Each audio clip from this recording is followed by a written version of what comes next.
Now, as we jump into the main event, the rematch, Islam Makhachev versus Arman Tsarukyan. People have been wanting to see this for a long time, and it's finally here. Let's take you back to Arman Tsarukyan versus Beneil Dariush, and this shows you that Arman is capable of finishing fights. Not quite as quick as the other fights, but they're getting after him. Tsarukyan. Ooh, big right. Oh, a right knee. Sends Dariush down, and that's it. You could relate that to the Jorge Masvidal knee if it was in the first 5 seconds. I mean, that's how, in just describing it to you, how quickly it was over. And Arman Tsarukyan's in the crowd hugging family and friends and all that. He's going crazy. And he's going to get the KO in 1:06. Dang, we were wrong on this one. Yeah, and Dariush is finished, man. The height is gone. And the officials were trying to get Tsarukyan away from Dariush. He was just trying to check on him, see if he's all right. He grabs the flag, and he's pumped up with his corner, man. Yeah, and at the time, I mean, Dariush was even better than he is now. So that was a huge, huge victory, and I was quite surprised. And looking back, I shouldn't have been because Arman just continues to press ahead. Then you had Islam Makhachev at UFC 302 defending the belt against Poirier. Here's how that thing finished. Now Islam's going for it again, and Dustin's in trouble. Oh, man. Gosh, and Dustin's trying to get out of it. And Dustin taps, and that's it. And you know he hated to have to do that. And Islam nearly finish him, and they jump on Islam, take him down. And Poirier's still laying on the mat because he's exhausted. And what happened was is Islam had it and had it locked in solidly, and Poirier had to tap. And literally, probably when he tapped, it was about to be over. And man, you got to feel for Poirier. 3 attempts, no title, and he fought great in this fight. But Islam Makhachev finds a way to win to move to 26-1. Yeah, so I mean, again, Poirier's battle tested coming into this fight, looking to win the title, and Islam shuts him down at the end. And is there any reason to believe that Arman can win this fight? Of course there is. He's already been in there with him. He knows what to expect, and he's even better now than he was then. So was Islam Makhachev. So two guys at their height getting ready to lock horns. And again, it doesn't get any better than this with the best division title on the line. So let's jump into this fight right now.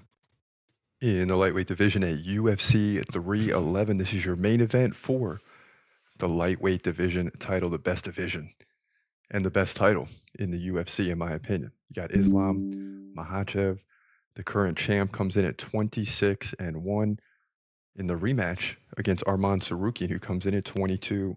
And obviously, both of these guys have been impressive.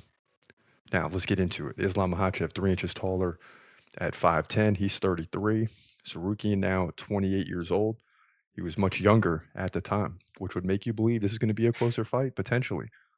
Tsarukyan, 3-inch reach advantage. Islam fights left-handed. Tsarukyan fights right-handed. Tsarukyan, 3.8 significant strikes per minute, 2.7 for Islam. But we know Islam slows down his opponents with the takedown game, right?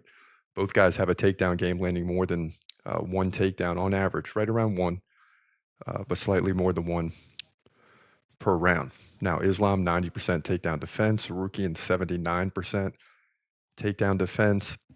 And these numbers kind of line up. In the first fight, it was a decision win for Islam Makhachev. I mean, it was 14-13 in significant strikes. Not very action-packed. This is back in 2019, of course, so Tsarukyan's like 22, 23 at the time, right? He's evolved, so is Islam.